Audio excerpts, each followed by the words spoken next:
The City of Ember, Chapter 3, Under Ember. That morning, Dune had arrived at the pipeworks full of anticipation. This was the world of serious work at last, where he would get a chance to do something useful, what he'd learned in school and from his father and from his own investigations.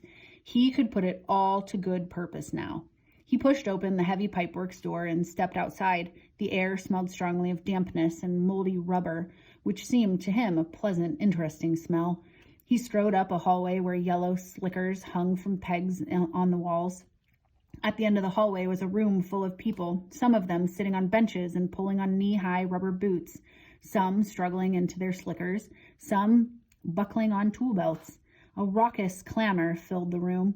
Dune watched from the doorway, eager to join in, but not sure what to do. After a moment, a man emerged from the throng. He thrust out a hand. "Lister Monk, Pipeworks Director," he said. "You're the new boy, right? What size feet do you have? Large, medium, or small?" "Medium," said Dune, and Lister found him a slicker and a pair of boots. The boots were so ancient that their green rubber was cracked all over, as if covered with spider webs. He gave Dune a tool belt, too, in which were wrenches and hammers, spools of wire and tape, and tubes of some sort of black goop. "You'll be in Tunnel 97 today," Lister said. "Arlen Froll will go down with you and show you what to do." He pointed at a short, delicate-looking girl with a white blonde braid down her back.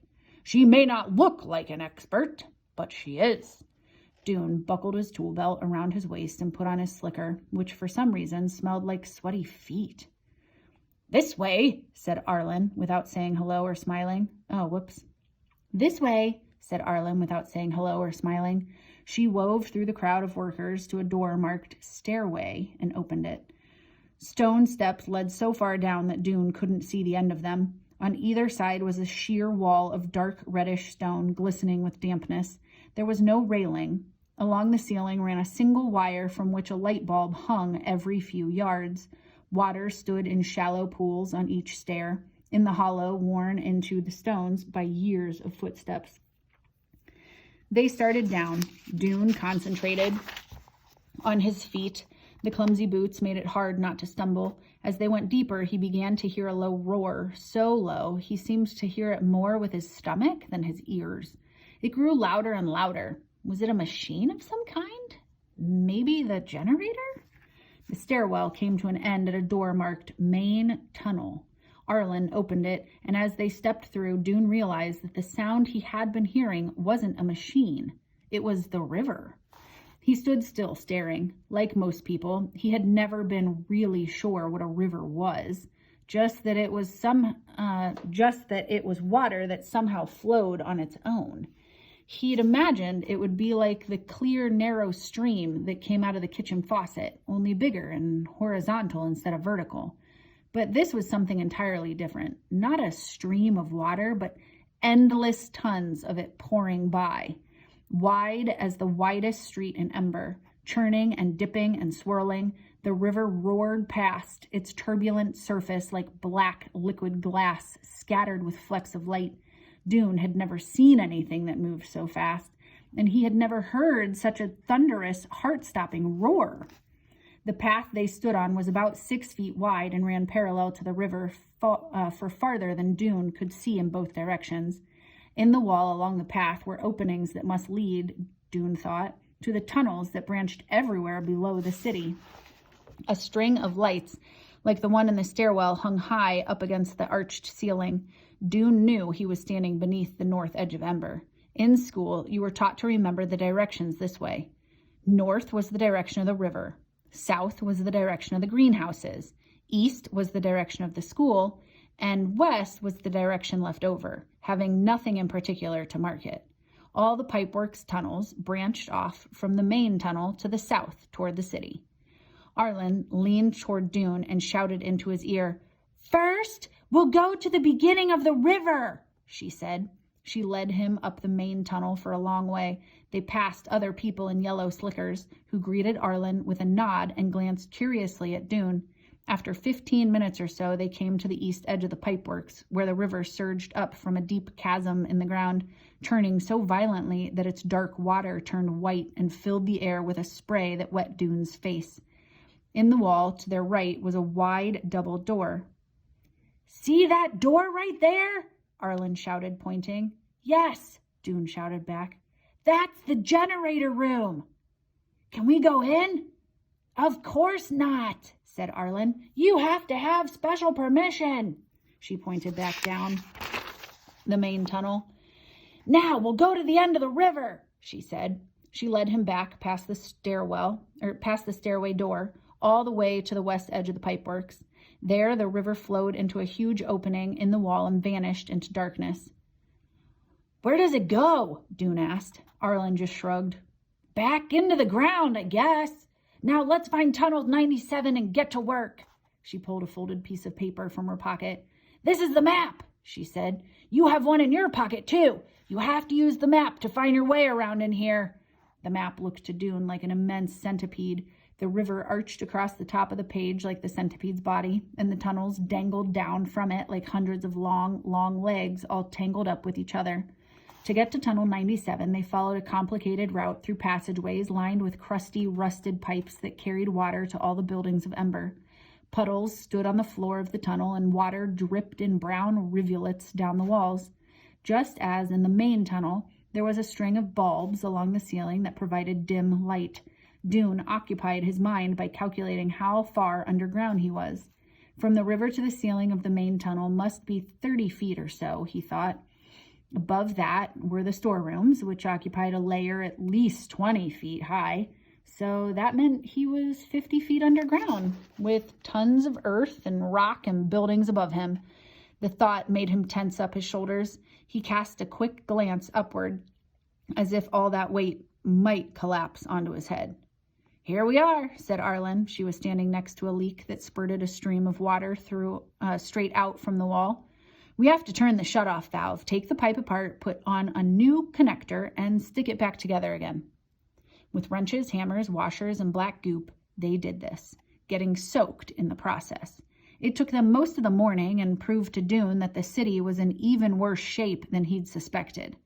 Not only were the lights about to fail and the supplies about to run out, but the water system was breaking down. The whole city was crumbling, and what was anyone doing about it?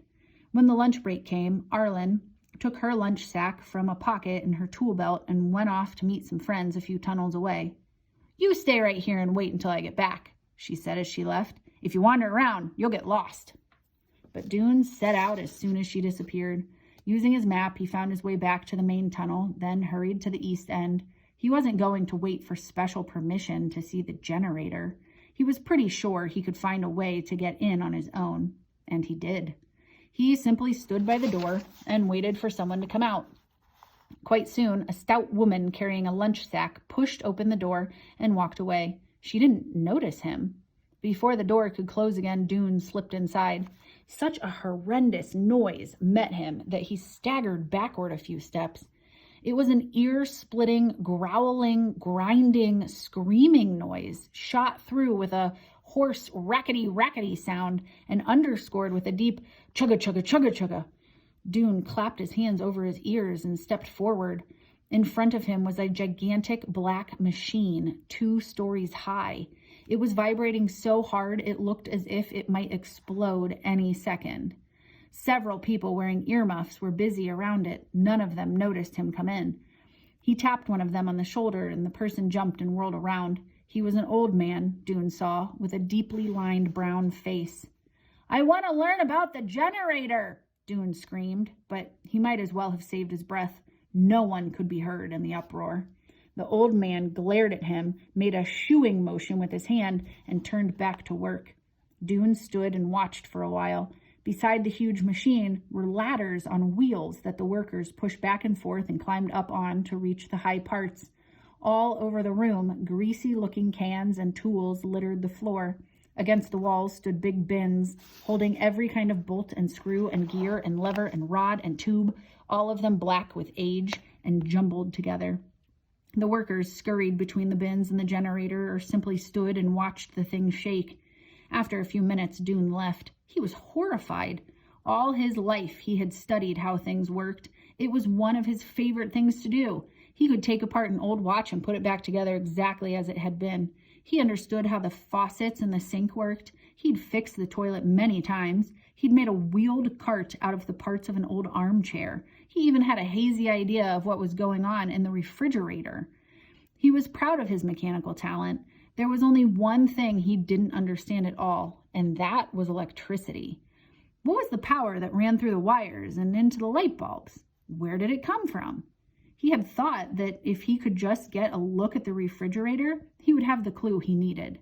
From there, he could begin to work on a solution that would keep the lights of Ember burning.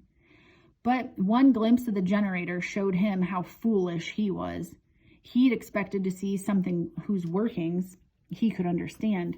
A wheel turning, a spark being struck, some wires that led from one point to another. But this monstrous roaring thing, he wondered if anyone understood how it worked. It looked as if all they were doing was trying to keep it from flying apart. As it turned out, he was right. When the day was over and he was upstairs taking off his boots and slicker, he saw the old man from the generator room and went to talk to him. Can you explain to me about the generator? He asked. Can you tell me how it works? The old man just sighed. All I know is the river makes it go. But how? The man shrugged. Who knows? Our job is just to keep it from breaking down. If a part breaks, we gotta put on a new one. If a part freezes up, we gotta oil it. He wiped his hand wearily across his forehead, leaving a streak of black grease. I've been working on the generator for 20 years. It's always managed to chug along, but this year, I don't know. The thing seems to break down every couple minutes. He cracked a wry smile. Of course, I hear we might run out of light bulbs before that, and then it won't matter if the generator works or not. Running out of light bulbs, running out of power, running out of time, disaster was right around the corner. That's what Dune was thinking about when he stopped outside the gathering hall on his way home and saw Lena on the roof. She looked so free and happy up there. He didn't know why she was on the roof, but he wasn't surprised. It was the kind of thing she did, turning up in unexpected places. And now that she was a messenger, she could go just about anywhere. But how could she be so lighthearted when everything was falling apart? He headed for home. He lived with his father in a 2-bedroom apartment over his father's shop in Greengate Square, the Small Items shop, which sold things like nails, pins, tacks, clips, springs, jar lids, doorknobs, bits of wire, shards of glass, chunks of wood, and other small things that might be useful in some way. The Small Items shop had overflowed somewhat into their apartment above. In their front room, where other people might display a nice teapot on a tabletop or a few attractive squashes or tomatoes on a shelf, they had buckets and boxes and baskets full of spare items for the shop. Things Dune's father had collected but not yet organized for selling. Often, these items spilled over onto the floor. It was easy to trip over things in this apartment and not a good idea to go barefoot. Today, Dune didn't stop in at the shop to see his father before going upstairs. He wasn't in the mood for conversation. He removed 2 buckets of stuff from the couch. It looked like mostly shoe heels and flopped down on the cushions. He'd been stupid to think he could understand the generator just by looking at it when other people had been working on it their entire lives. The thing was, he had to admit, he'd always thought he was smarter than other people. He'd been sure he could learn about electricity and help save the city. He wanted to be the one to do it. He had imagined many times a ceremony in Harkin Square organized to thank him for saving Ember, with the entire population in attendance and his father beaming from the front row. All Dune's life, his father had been saying to him, "You're a good boy and a smart boy. You'll do grand things someday. I know you will."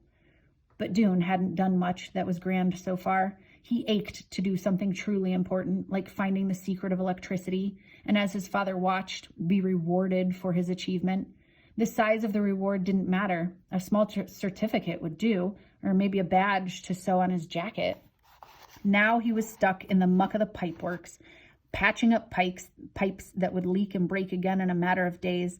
It was even more useless and boring than being a messenger. The thought made him suddenly furious. He sat up, grabbed a shoe heel out of the bucket at his feet, and hurled it with all his might. It arrived at the front door just as the door opened. Dune heard a hard thwack and a loud ouch at the same moment. Then he saw the long, lean, tired-looking face of his father in the doorway. Dune's anger drained away. "Oh, I hit you, Father. I'm sorry." Dune's father rubbed the side of his head. He was a tall man, bald as a peeled potato, with a high forehead and a long chin. He had kind, slightly puzzled gray eyes.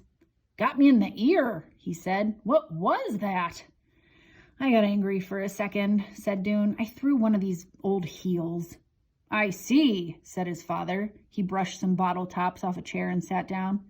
"Does it have to do with your first day at work, son?" "Yes," said Dune. His father nodded. "Why don't you tell me about it?" he said. Dune told him. When he was finished, his father ran a hand across his bald head as if smoothing down the hair that wasn't there. He sighed. "Well," he said, "it sounds unpleasant, I have to admit. About the generator especially, that's bad news. But the pipe works is your assignment. No way around it. What you get is what you get. What you do with what you get, though, that's more the point, wouldn't you say?" He looked at Dune and smiled a bit sadly. "I guess so," Dune said. "But what can I do?" "I don't know," said his father. "You'll think of something. You're a clever boy. The main thing is to pay attention. Pay close attention to everything. Notice what no one else notices. Then you'll know what no one else knows, and that's always useful." He took off his coat and hung it from a peg on the wall. "How's the worm?" he asked.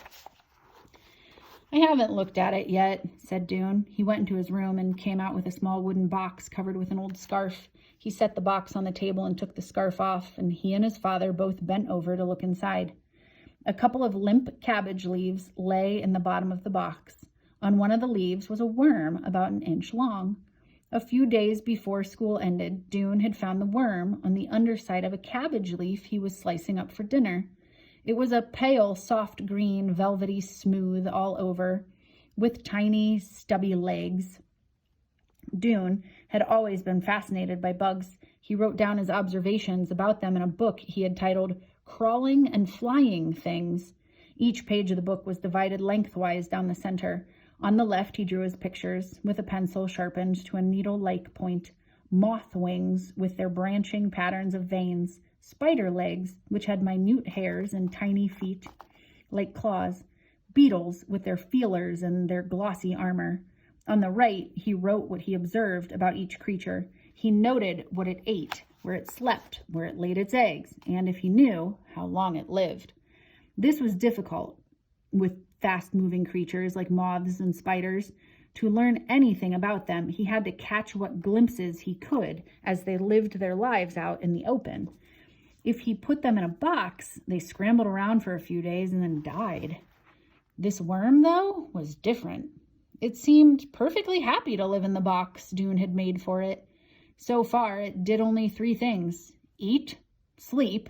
It looked like sleeping, though Dune couldn't tell if the worm closed its eyes or even if it had eyes, and expel tiny black poop balls. That was it. "I've had it for 5 days now," said Dune. "It's twice as big as it was when I got it. It's eaten 2 square inches of cabbage leaf." "You're writing all this down?" Dune nodded.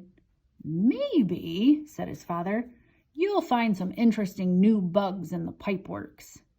"Maybe," said Dune. But to himself he said, "No, that's not enough. I can't go plodding around the pipeworks, stopping up leaks, looking for bugs, and pretending there's no emergency. I have to find something important down there, something that's going to help. I have to. I just have to."